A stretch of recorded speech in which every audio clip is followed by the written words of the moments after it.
do some speakers get pitched constantly while others never get the call? Getting into a speaker bureau is not the same thing as getting booked from a speaker's bureau. Now, imagine if you could make it effortless for a bureau to understand your value, remember your story, and confidently pitch you to a client in seconds. Well, we got a presentation strategist who helps speakers stand out in crowded marketplaces and teaches them how to become easier and far more compelling for bureaus to recommend. You ready? Let's go.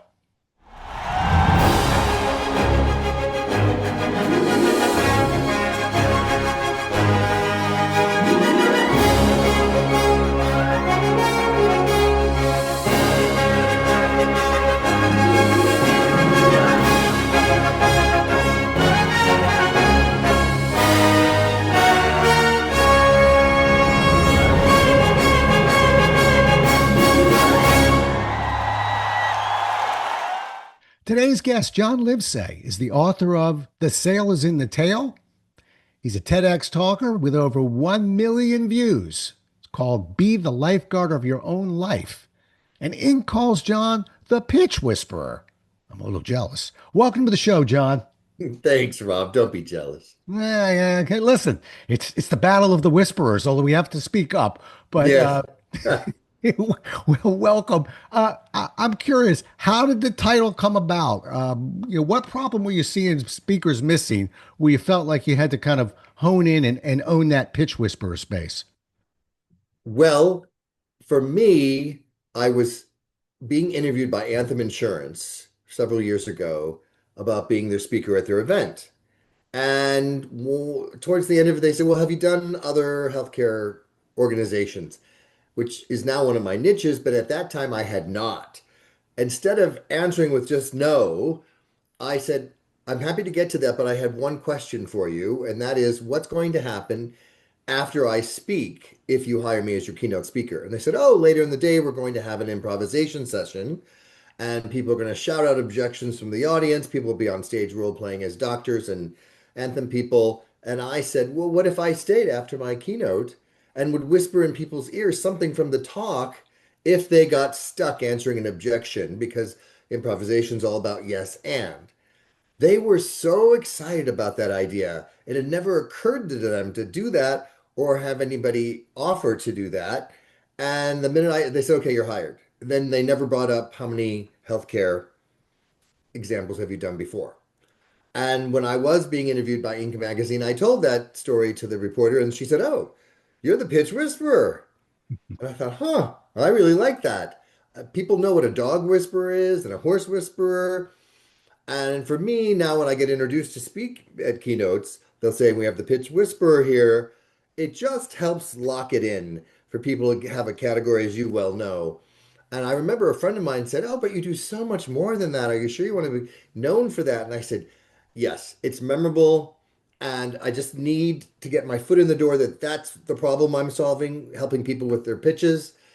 And after that, they can find out what else I do. And I liked it so much now I trademarked it. And the joke is, if you can't remember my name or my book title, just Google search The Pitch Whisperer and all my content shows up. You're catching me crossing off something because I was like a hound on the heels of is that trademarked yet? So Yes, good job, good job. And thanks. I'm going to open this up a little bit more. We're going to talk about this in a moment, but I'm going to tease this audience because you already have a hint that John likes to find value.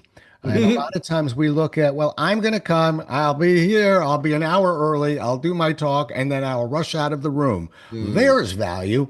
But you just already given us an example of additional value. And while Mhm. we're in Topeka or wherever, whatever town we're Yes. in, why not stop in on the improv part? You Mhm. not only made a sale that day, you made a cup, probably some more.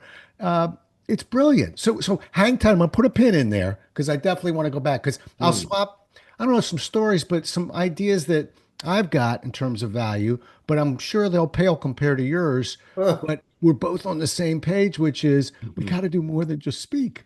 So Yes. I think you're nailing it. So when you talk to somebody typically, what do you think, other than the added value, which we're going to get to, what else do you think they're missing that you wish they would understand when they're approaching a speaker's bureau?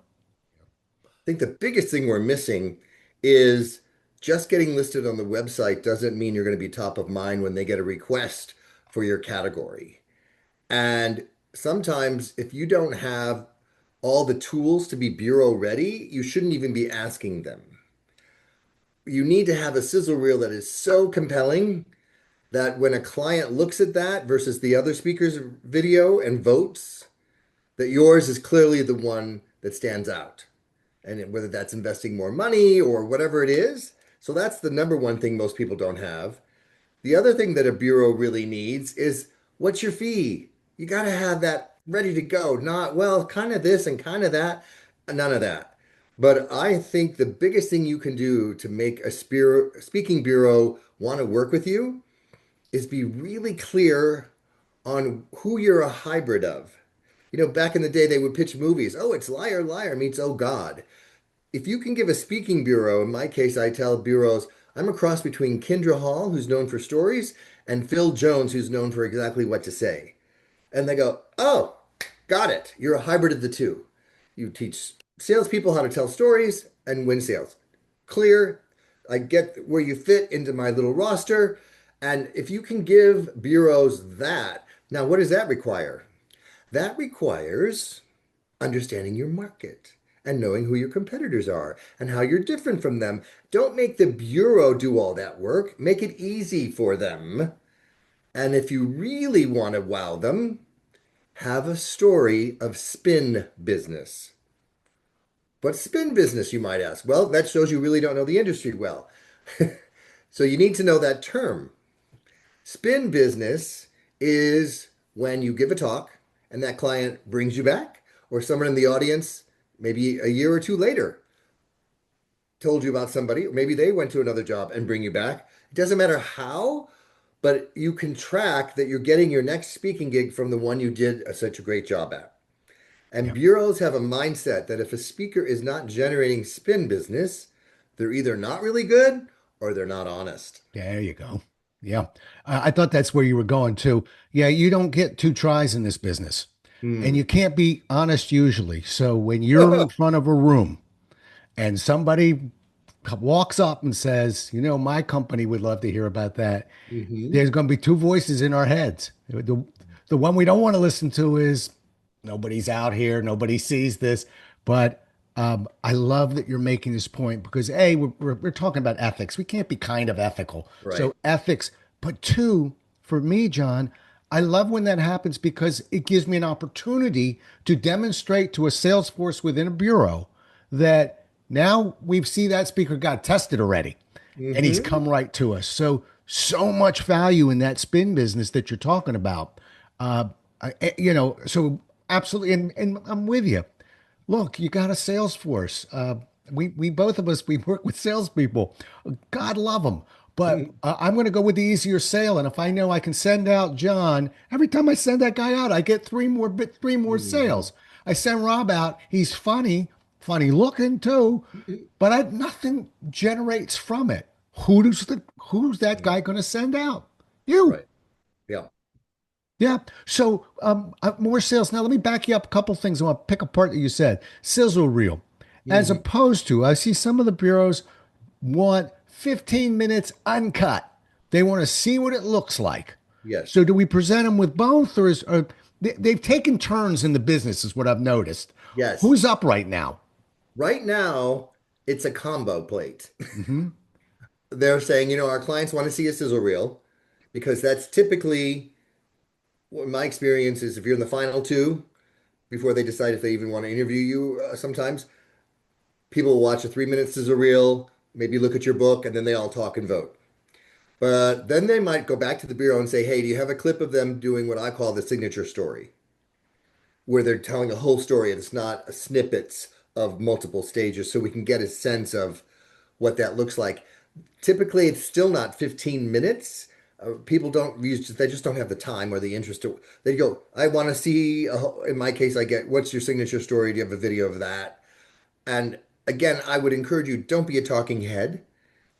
Just because you're on stage the whole time, you can cut to some B-roll that may or may not be part of your talk, beyond your slides to make that signature story of you telling a whole example or being on stage from uh, beginning, middle, and end of a story to come to life. So having that is just another tool ready to go. Yep, I'm with you. And you know, you're right. I've actually had my sizzle reel, finding I'm using the other one more of let's see what he looks like when they introduce him, and he's not cherry picking where he's at. But I think you're Mhm. right. What would be the harm in having both? And I bet when we do get to the finals, it'd be nice to show him some sizzle.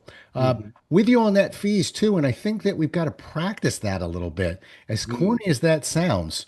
These are some bigger numbers. When Bureau's not going to touch a speaker for under 10, and Right. usually they're going to want it to be about 12.5 to 15,000. Mhm. That's a big number for some people. It was a big number for me. Still is. I still think, wow, that's a lovely number. It takes some practice Yes. getting that out of our mouths, so we're not apologizing for it. No. You have to own it. You have to realize you're not being paid that fee or higher as an hourly employee. I think that's the big distinction. Yeah. And for me, with my sales background, I'm always about what's the value? What problem am I solving?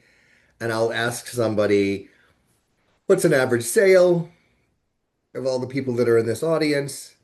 So after my talk, if they are starting able to learn how to structure a story or start telling stories when they're not pushing out data, and they get what, 5% more sales? How much is that? If there's 200 people in the room, and then they go, oh, okay, now we see the value. Right. Right. Makes sense. And you know, one other thing, sales trainer to sales trainer, we share a couple things, you and me, is you really walk the walk in terms of defining a niche. When you're selling that book that you've got, and I Mm-hmm. mean to a publisher, when you're selling anything and you make the mistake of saying, my book is for everyone, my Yeah. talk is for everyone, you've got Mm-hmm. to talk for no one. But when I say walk the walk, Pitch Whisperer is so valuable to you because you have carved out a niche with two words. Yeah, It's brilliant. I thanks. wish more people would understand that. Let's talk about selling to the bureau. Do you ever get into an opportunity where the bureau asks you to come and spend 30 minutes at a lunch and learn? So let's talk Yes. about that because I have an opinion on that, but you're my guest. I want to hear yours first, and then I'm going to dovetail mine. One of the things, because I do speak on selling and they have to sell, is it might be a little easier for me to pitch what I do as a reason for them to hear that because it's much clearer than if, let's say, you're an AI expert or the future and they need to know about that, but they're not going to instantly apply it. So while they're also listening to what I do and how I do it differently, they're also ideally getting some value from it. And that goes to really understanding their business, just like you would if a client was hiring you. They're a kind of a commodity. The speaker is the same product. Ideally, the fee is the same, regardless of who's booking it. And so it all goes down to what story is a bureau telling people about their story of origin, what their culture's like, how they define customer service, and they need to be taught how to tell those stories. So they're aware of that and they see the need. So I typically will do it virtually and I'll have lunch delivered. So you never underestimate the value of a free lunch. So if you're physically there and you just say, what's your favorite restaurant near your office? Let's have everybody order. And even I had one bureau, they're based in Dallas and that they had one person remotely living in Seattle. So that person got lunch delivered to their house in Seattle too. Those kind of details matter. Yeah. And then I do like a 15, 20-minute version of it. But again, it's not just them listening to me give my talk, it's a customized Yeah, that's where I story. wanted to go, John. I think the mistake that some people make, and when I bring guests on, by the way, I like when they correct me too. So I don't Mhm. have, I'm not a subject matter expert in everything. I work with the bureaus, et cetera. Mhm. But I have developed, I think the instinct is I'll give my talk just faster, or, Oh, Lord. or I'll give the first quarter of my talk. Mhm. And the salesman in me says, let's identify one of the key objections out there, which is Right. A, what makes you different? Because I'm Yep. safe with John, sent him out, and the guy Yep. brings us lunch. You look good, but I don't know if I'm safe with you yet. So Hmm. I'll tell you one of the, I've only done it twice, but it worked both times. I immediately got booked. I created on PowerPoint an audio track that went back and forth. So I simulated a call to the bureau Oh, of looking for somebody for a bunch of dentists. Okay. And okay. when they say, well, you might like Rob Joss. No, no, he's a sales guy. We're dentists. We don't sell. And I basically addressed the objection so that the Clever. bureau wasn't looking at me so tightly that said, they're looking for a bald sales trainer from outside of DC. We got one. Uh, they don't initially think, would John Livesay fit Mhm. in this dentist convention? And Right. so to open it up a little bit to simulate the conversation, of course, it ends with, wow, that was brilliant. That's why I use you. And now I'm going to use you even more because you're so good at helping Mhm. us here. But open them up a little bit. And because sometimes they get very myopic about where you fit. Yes. Well, for me, part of my niching was a bit of a risk. And I said, I just want you to think of me as the ideal speaker for these two audiences, tech and healthcare. A, because I've spoken to many of them, and B, those industries have tons of money. The irony is, I get booked to speak at real estate, food, Coca-Cola, all these other things, because if the Bureau can entice it right, they'll say, and he's got some wonderful examples from the world of tech and healthcare that he can bring and customize his talk to you. And they're like, oh, we want to hear about what's going on in those industries, even though they're not in those industries. Right. So what I thought was a bit of a risk by being known for specifying those two industries has turned out to be great. Smart. Let's go to value. I told you Hmm. we'd get back there. Yep. Okay. There's a bunch of guys that look just like you and me. And I think what people don't understand, and again, you can correct me, but what I've noticed is bureaus don't, well, you don't have to twist their arm to get in the catalog. Okay. You got to twist the arm to get booked out of the catalog. Because Mhm. I've been booked out of some bureaus. I didn't even know I was in their catalog. Right. But somebody Googled me. It went there first, and they said, "Sure, we'll send Rob out." So the hard part is now how do we get out of there? We're in a sea of sameness in a sense. So here's where value comes in. How do you create genuine value for the Speakers Bureau? Well, one of the things I do to stand out when I'm being interviewed is I say, one of the biggest challenges, problems that are out there is once the keynote 2 day summit, whatever is over, 30 days or so, the energy starts to die down. People might start forgetting what they learned. And what I do as part of my fee is do a 30-day virtual follow-up. And I've had clients tell me that's why we picked you Mm. because we're concerned about that. And you're the only one that offered not just to stay later in the day, but to do a virtual follow-up after a live event. And we schedule that, and we sometimes find that that is just as valuable as the keynote itself because they're reinforcing, they're asking questions, they're actually practicing what they heard. And so that's to me one of the key differentiators I offer. I love that. And I would also think that it's a numbers game that I'd almost want to pay them to let me come in virtually to follow up a month later so we can remember, oh, that's what he looks like. And oh, wait a minute. Aren't we meeting in Marco Hmm. Island? What are you doing in October, John? Right. So I think that's symbiotic in a way. We're Hmm. helping each other out when we do that follow up. I love that. When I'm going to throw one back at you. Might take this one off the air. No, I'm giving it out, folks. But and this may only work for John and Rob now, but I won't name which ones, but I will tell you that I have sales trained a couple of bureaus, Hmm. and I have not charged those bureaus No. because I have spent a half a day with one, a full day with another, letting them they were tasting the food while they were Yes. while I was helping them be more successful. I Hmm. wasn't just a name in a catalog anymore. No. We bonded. We had lunch together. We told some stories together. When it was over, I got more business out of those bureaus than I could possibly imagine. So Hmm. sometimes there's things we can do for the bureau, and they're not big expenses for us, particularly if it's a local bureau. But yeah, why not share some of your ideas with them? They're Absolutely. selling too. Yes. And it's a great investment.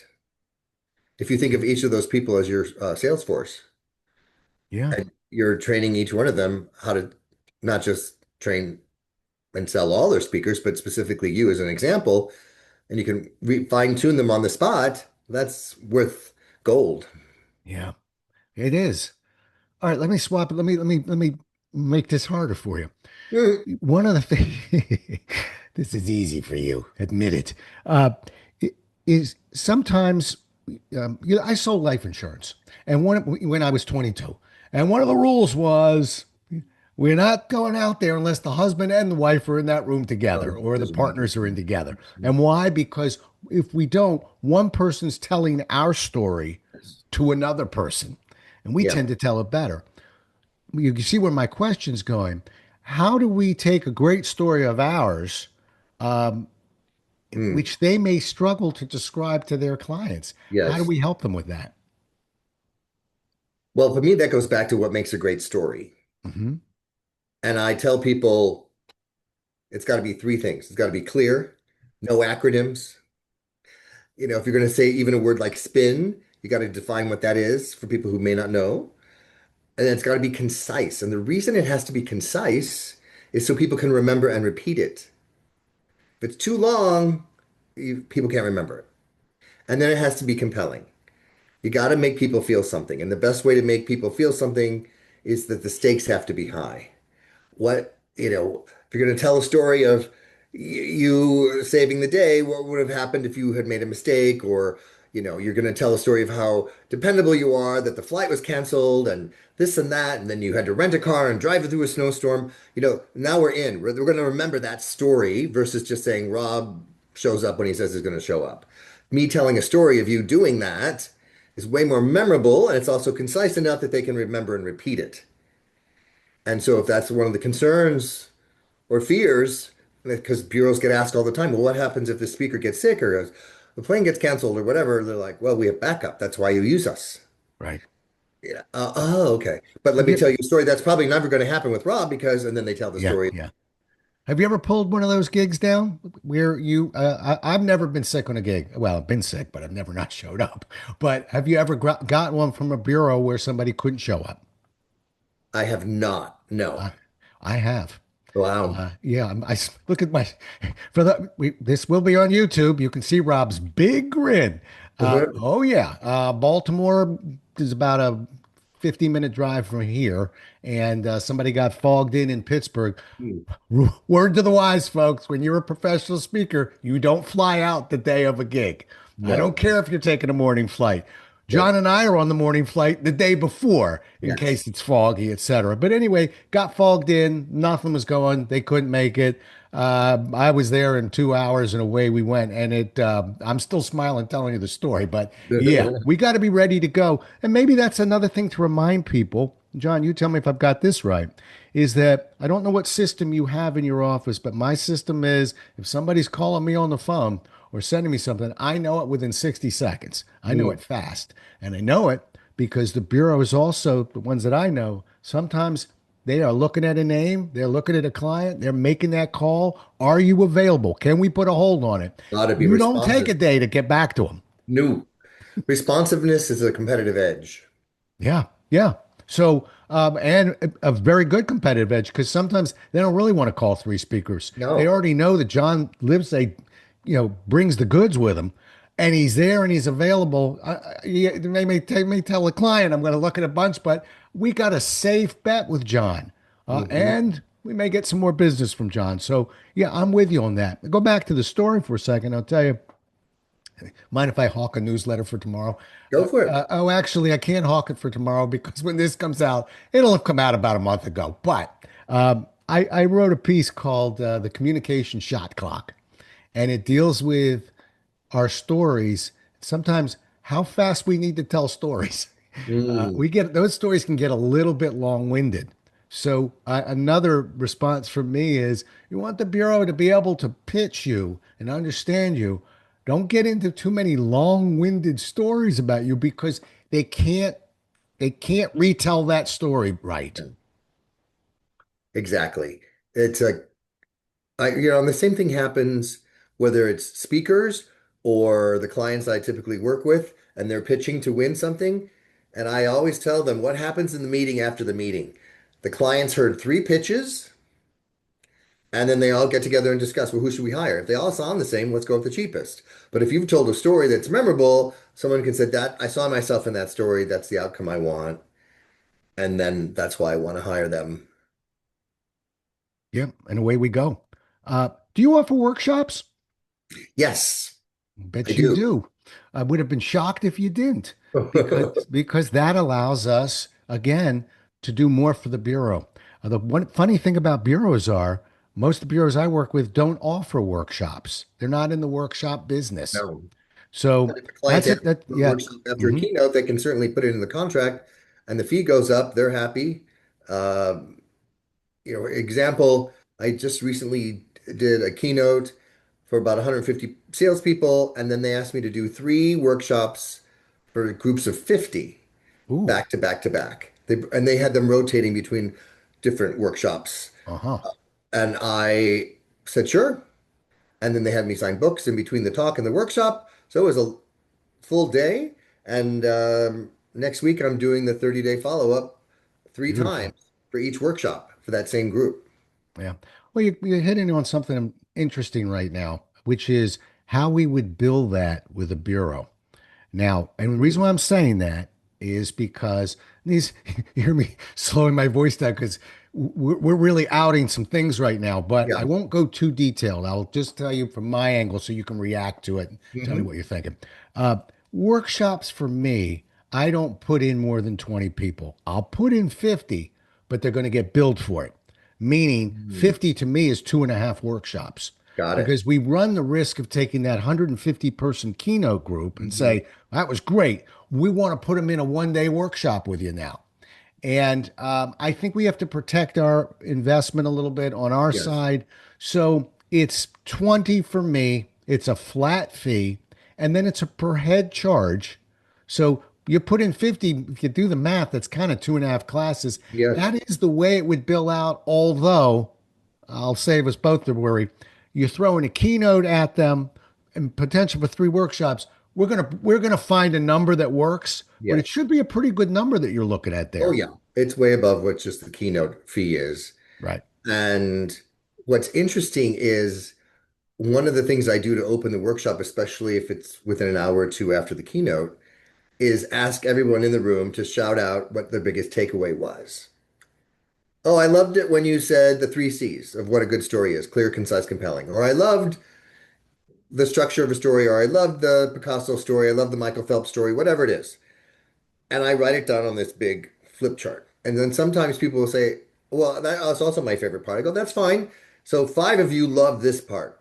What is that giving me? Real-time feedback as to, and three, back to back, three of them. And I take a picture of everything I wrote down that people are saying are their takeaways, put that into AI, and I say, analyze this Hmm. and let me know what my top three, five takeaways are. And then if there's something in my talk that no one's remembering or saying as a takeaway, then I evaluate, maybe I need to change that out. Yeah. That's brilliant, by the way. Moving it to letting AI just at least have a voice.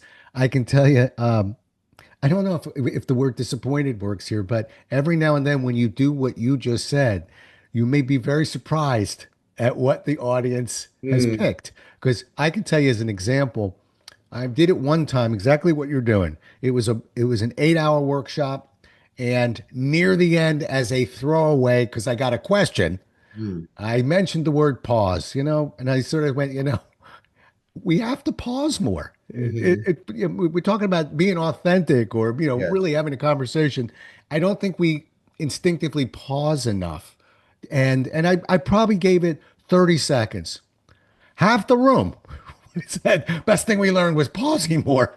And I had to mask my expression because I thought, what about the really good stuff from the book that is really important? I That's know. the audience. Well, I talk about letting go of perfectionism and replacing it with being a progressionist and celebrating progress and focusing on progress, not just win or lose.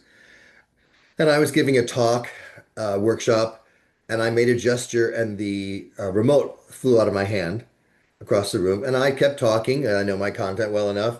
And I walked over, picked it up, and continued. And afterwards, more than one person came up to me. That was amazing. I go, what? If that had happened to me and I threw the remote, I would have been embarrassed. I would have lost my place. And I go, oh, I gave up being a perfectionist a long time ago. So that surprised me that like nothing I said stuck, but that stuck Yeah. because you don't know where they are in their own growth, that they see you doing something that you're polished, you're experienced, you're confident, you know your stuff really well. Nothing like that throws you and you can keep going, whether it's I've had slides go out of me when they're like, there's all kinds of things you've got to be prepared to do that we just assume is the basic table stakes, and for somebody else that's like magic. Yes. I'm so glad we're kind of landing on that, and we're going to bring this in for a landing. But, you know, my view is always this. Uh, I've thrown clickers, tripped over cords, you name it. We've all done it. I think the Cardinals sin for a speaker, and you can't say these are the five worst things that can happen. I think one of the probably the number one thing that we speakers have to guard against is making an audience feel sorry for us, Oh, yeah. right? Because if you went, oh, and look crestfallen, which is an instinct, by the way. I mean, I get it. I'm sure inside you're going, well, that's not exactly where I wanted the clicker to go. But the moment you do that, it's like seeing a movie and somebody turned the lights on, and Mm, we are out of the movie now, yes, and we correct. may not be able to get back into that movie. That's right. So brilliant on you, but that's why you're grizzled. I'm not sure you or I did that the first time we ever took to the stage. But we're telling people right now, folks, it's gonna happen. Power's gonna go out. Everything John's saying. If it doesn't bother you, it doesn't bother the audience. That's right. Yep. All right, last question for you. I've really enjoyed this, by the way. Thanks, Roger. If you, it's kind of two trainers. Let's do what we do as trainers. Okay. Well, I can't ask the audience right now to pick their best spots, so I'll ask you to do it. If somebody were going to leave with one thought or an idea, I got one, by the way, uh, but you go first. What would you want it to be from today's talk? I would say that in an era of AI where information is so easily available, whether you're a salesperson selling a product or you're a speaker selling yourself to the bureau, the last thing they need is more information about facts and figures of who you are and what you do. They need a story that is memorable that they can repeat and makes them feel something. And that's what's going to make them want to recommend you. Yeah, sounds like a guy who's written a book on something like that to me. What's the name of that book again? The sale is in the tail, Yeah. Tale, because it's a business fable. There's a little play on words there. Oh, I love that.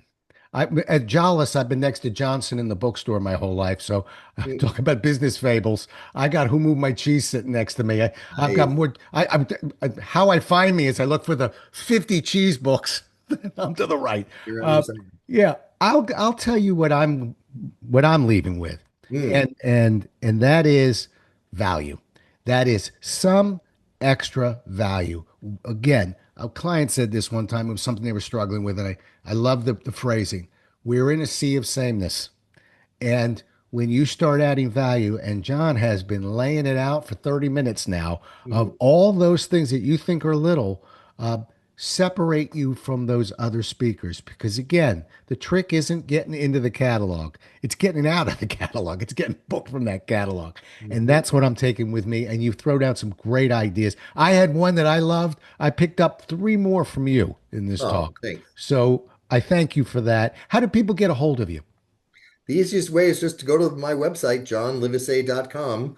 And if you can't remember that, just Google the Pitch Whisperer and you can find me. Yeah.